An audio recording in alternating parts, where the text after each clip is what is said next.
आज का हमारा सब्जेक्ट है पाकिस्तान और चाइना के बीच चल रहा हैंगर क्लास सबमरीन प्रोजेक्ट, जो आने वाले समय में साउथ एशिया की समुद्री शक्ति के संतुलन को बदल सकता है। कई विश्लेषकों का मानना है कि ये सबमरीन पाकिस्तान की नेवी को एक नई ताकत दे सकती है, जो इंडिया की जो परंपरागत पनडुब्बी बढ़त है, उसके लिए एक गंभीर चुनौती साबित हो सकती है। तो चलिए जानते हैं क्या है ये हैंगर क्लास सबमरीन प्रोजेक्ट, कैसे चाइना इसमें अहम भूमिका निभा रहा है और इंडिया के लिए इसका क्या मतलब है। सबसे पहले देखते हैं कि पाकिस्तान चाइना सबमरीन डील है क्या आखिर। पाकिस्तान और चाइना के बीच लगभग $5 बिलियन यानी करीब 42,000 करोड़ रुपए की एक बड़ी डिफेंस डील हुई है, जिसके तहत Pakistan 8 modern hanger class submarines खरीदेगा। ये सबमरीन चाइना के type 039A yuan class design पर आधारित है, यानी ये वही टेक्नोलॉजी है जो चाइना खुद अपनी नेवी के लिए इस्तेमाल कर रहा है।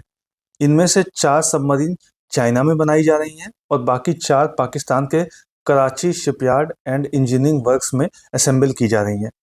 पहली पनडुब्बी जो पहली सबमरीन है 2026 में पाकिस्तान नेवी में शामिल होगी और पूरा बेड़ा 2028 तक तैयार हो जाएगा।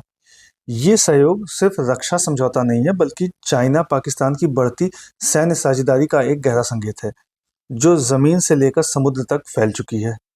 अब बात करते हैं इन सबमरीन्स की तकनीक और सामरिक खूबियों की। ये सबमरीन्स डीजल इलेक्ट्रिक हैं, लेकिन इनमें एक खास सिस्टम लगाया गया है जिसे कहते हैं एयर इंडिपेंडेंट propulsion यानी AIP। इस तकनीक की वजह से ये पनडुब्बियां लगातार 2 से 3 हफ्ते तक पानी के अंदर रह सकती हैं, बिना सतह पर आए।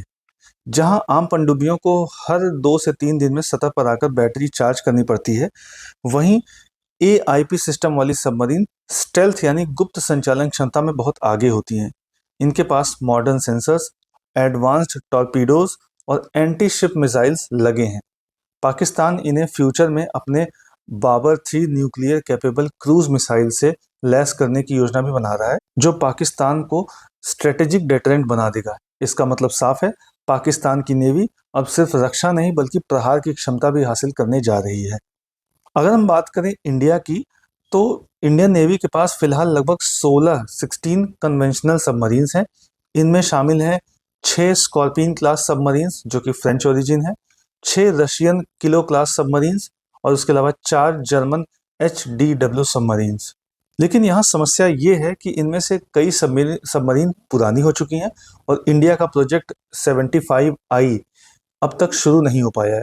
यह परियोजना 2007 में मंजूर हुई थी, लेकिन तकनीकी जटिलताओं और रक्षा उत्पादन में देरी के कारण आज तक इसका निर्माण शुरू नहीं हुआ है। अगर यह प्रोजेक्ट अब शुरू भी हो, तो पहली सबमरीन आने में 7 से 8 साल और लग सकते हैं। इसका मतलब पाकिस्तान की नई हैंगर क्लास पनडुब्बियां पहले सेवा में आ जाएंगी और इंडिया की नई पनडुब्बियां अभी कागजों में ही रहेंगी। तो अब सवाल ये है कि क्या पाकिस्तान इंडिया पर हावी हो जाएगा? नहीं, पूरी तस्वीर इतनी सरल नहीं है। इंडिया के पास अब भी कई रणनीतिक फायदे हैं। इंडिया के पास P-8I जैसे अमेरिकी समुद्री निगरानी विमान है, जो दुनिया के सबसे उन्नत सबमरीन हंटिंग एयरक्राफ्ट में से एक हैं। इसके अलावा MH-60R सी हॉक हेलीकॉप्टर्स और anti submarine destroyers Indian navy की शक्ति को बढ़ाते हैं। साथ ही इंडिया का ब्लू वाटर नेवी कॉन्सेप्ट यानी दूर दराज के समुद्री क्षेत्रों में भी ऑपरेशन करने की क्षमता पाकिस्तान से कहीं ज़्यादा है। लेकिन हैंगर क्लास सबमरीन्स के आने से पाकिस्तान को A2AD यानी कि एंटी एक्सेस एरियल डिनायल क्षमता हासिल हो जाएगी, यानी वो अरब सागर में किसी भी विरोधी नौसेना की गतिविधियों को सीमित तो कर ही सकता है। ये बदलाव साउथ एशिया के मैरीटाइम पावर बैलेंस को थोड़ा बहुत जरूर झुका सकता है, खासकर कन्वेंशनल सबमरीन वॉरफेयर के स्तर पर। इस पूरे इशू से रिलेटेड कुछ इंपॉर्टेंट फैक्ट्स अब देख लेते हैं, जो किसी भी एग्जाम के लिए बहुत ही इंपॉर्टेंट होते हैं। हैंगर क्लास सबमरीन चाइना की टाइप 039A युआन क्लास पर आधारित है। ये जो पूरी परियोजना है, इसका लागत लगभग $5 बिलियन है। इसके अलावा पहली पनडुब्बी 2026 में और अंतिम 2028 में पाकिस्तानी नेवी में शामिल होगी। ये पनडुब्बियां AIP सिस्टम से लैस हैं, जो 2 से 3 सप्ताह की अंडर वाटर एंड्योरेंस देती है। इंडिया का प्रोजेक्ट 75I अभी प्रारंभिक चरण में है, जबकि इसकी मंजूरी 2007 में दी गई थी। बाबर 3 क्रूज मिसाइल से लैस होकर पाकिस्तान समुद्र से परमाणु हमले की क्षमता भी हासिल कर सकता है। इसके अलावा इंडिया के पास वर्तमान में P-8I एयरक्राफ्ट, MH-60R हेलीकॉप्टर्स और स्कॉर्पियन सबमरीन जैसे एडवांस्ड मैरीटाइम एसेट्स हैं। तो इस तरह से ये साफ दिखाई दे रहा है कि पाकिस्तान और चाइना की यह साझेदारी सिर्फ एक रक्षा सौदा नहीं बल्कि एक रणनीतिक संदेश है इंडिया के लिए और पूरे इंडो पैसिफिक के लिए। हालांकि इंडिया की समुद्री शक्ति व्यापक और संतुलित है, लेकिन पाकिस्तान की हैंगर क्लास सबमरीन्स आने वाले वर्षों में अरब सागर में भारत की परंपरागत बढ़त को कुछ हद तक चुनौती जरूर देगी। आखिर में सवाल ये नहीं है कि कौन ज्यादा ताकतवर है, बल्कि ये है कि कौन तकनीक और रणनीति के मामले में आगे सोच रहा है। अब इस इशू पर 5 MCQs देख लेते हैं। इनका जवाब आपको कमेंट बॉक्स में देना है।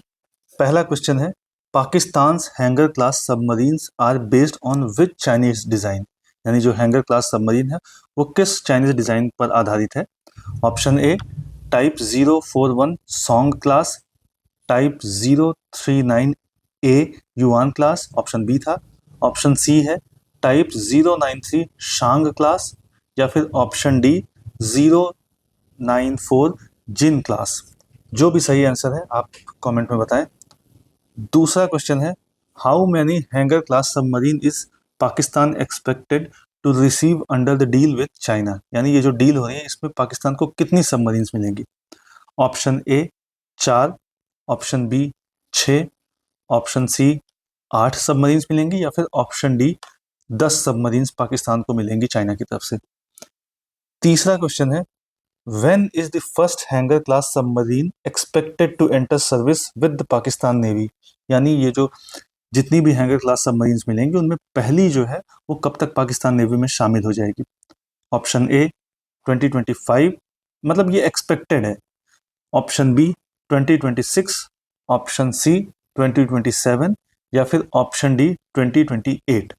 जो भी करेक्ट आंसर है आप कमेंट बॉक्स में बताएं। नेक्स्ट क्वेश्चन है question number 4, what special feature allows Hangor class submarines to remain under water for up to 3 weeks, यानी ऐसा कौन सा फीचर है जो हैंगर क्लास सबमरीन को पानी के अंदर 3 हफ्ते तक रहने में सहायक हो सकता है। Option A nuclear propulsion, option B solar powered engine, option C air independent propulsion AIP system, या फिर option D magnetic field reduction. इसमें जो भी करेक्ट आंसर है आप उसे कमेंट में बताएं।